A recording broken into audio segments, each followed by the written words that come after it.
Reed, what up, bro? You going to work, Joe T? I'll let you. Shout out to the Lost Boys. Y'all stay intact, all right? Peace right here in the building. Thank you for listening to REED-BBS.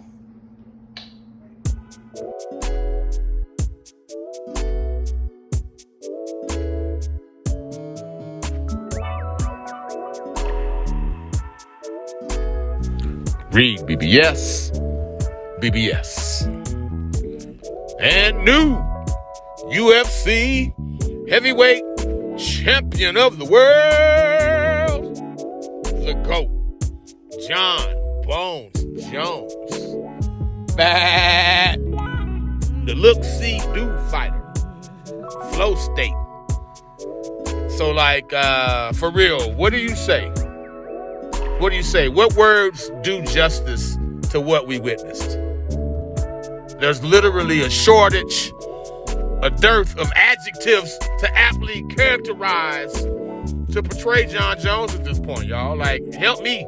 Hell, this is a cry for help video. It took John Jones all of 2 minutes and 4 seconds. And yes, I said the 4 seconds because every article and podcast and video saying, oh, he tapped him in 2 minutes. No, it was 2 minutes and 4 seconds. Put some respect on them 4 seconds, okay? But anyway, it took John Jones all of 2 minutes and 4 seconds to wipe his 35-year-old ass with the younger, quote-unquote, next generation heavyweight striker, Ciryl Gane.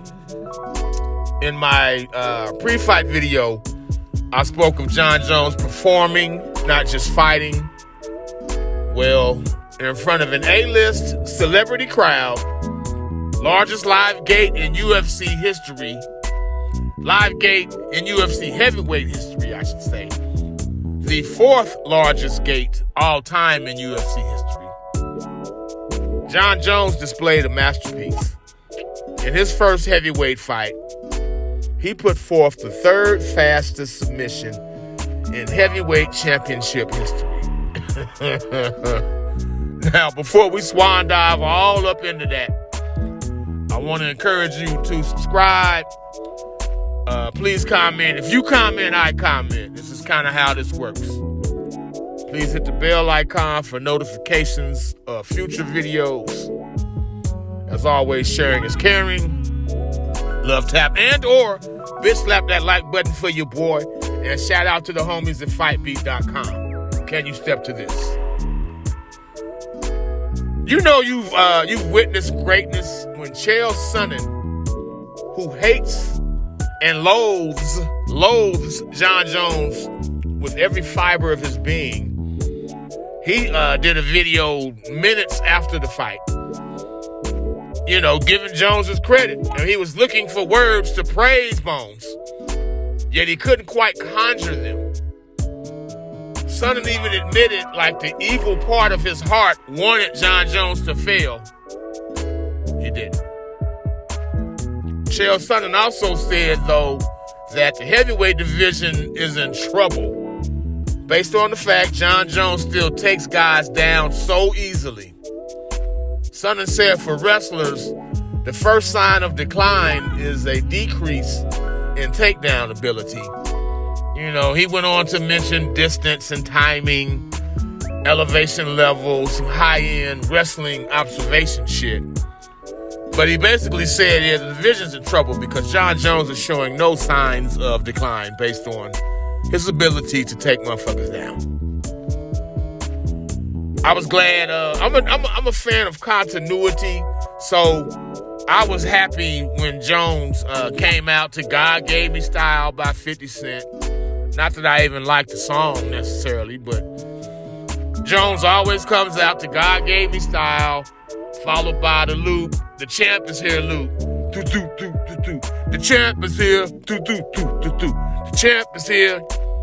And he did it again. So I like that continuity. He kept the familiarity with his ring walk choices. And I like that. The fight itself, they felt each other out with some low leg kicks. Gane, he kicked Jones in the balls, you know, within the first few seconds. Jones shook it off. He stalked and actually fired a jab and a hook with the left hand, which set up a long right hand, which he landed flush on Gane. Gane landed a stab or two to the body in his own low leg kicks. But then he fired a left cross not long after Jon Jones landed that right hand. And Gane's left cross missed. He got taken down. Then Jones mounted Gane in a seated position. He applied the guillotine choke with the Kung Fu G.I. Joe Python grip. And it was chutch. It was chutch. It was what it was from there. Here's Jones's quote about the choke itself. I had his head the first time around, and I had him in a really hard neck crank. I could actually feel his neck popping. And then the second time I went for the same neck crank, he actually gave me his chin instead of allowing his neck to twist under so much pressure, and I got the choke. It was really, really tight. That's Bones' own description of the choke that he applied to Gane. It was masterful. It was masterful. It was beautiful. In the process, Jones became the 8th two-weight UFC champion, the 3rd to win a light heavyweight and a heavyweight title. Jones, Randy Couture, Daniel Cormier. And the others to be two-weight world champions in UFC history, BJ Penn, Conor McGregor, George St. Pierre, Amanda Serrano, and Henry Cejudo. Jones said he wants to be leaner for his next fight. He wasn't happy with his physique, yeah, I get that. He said he admitted it played with his head. His body, for him, looked soft. Abs wasn't there. I get it. If he can get a little lower, he was 248. I think he was talking about getting to maybe 230, 235, whatever. What I do know is he's being an extreme alpha male, like on some Uriah Faber ass shit. Jon Jones is being an extreme alpha male with these heavyweights. He's always been a confident guy in terms of what he's going to do against his opponents. But it seems lately, Jon Jones is going in more than usual. Just an observation. For example, with Ciryl Gane, he said before the fight, Ciryl trains pretty. I don't see him grind. His energy doesn't match mine in terms of the seriousness of how I take this. This man even broke down every weakness in Ciryl Gane's game to Ciryl Gane's face. He said, I'm going to make it look easy. He's the most incomplete fighter in the top 5. Like, this is shit Jon Jones is saying, and Ciryl Gane is like 5 or 10 feet from him. Francis Ngannou, at the post-fight press conference after tapping Ciryl Gane in 2 minutes and 4 seconds, he said, Francis is a pussy. Talk about Francis Ngannou. Francis is a pussy. Now, here's what we know. Ngannou's been offered a Jon Jones fight for 3 years. And per Dana White, Francis, had he accepted a fight with Jon Jones, he would have been the highest paid heavyweight in UFC history, including Brock Lesnar. But still, he wanted no smoke. He didn't want no smoke, man. Either you want the smoke or you don't. Now, the fight that's going to happen next is all signs are pointing at Stipe. Here's what Jones said about Stipe from jump. Like, hey, take some time off from the fire department.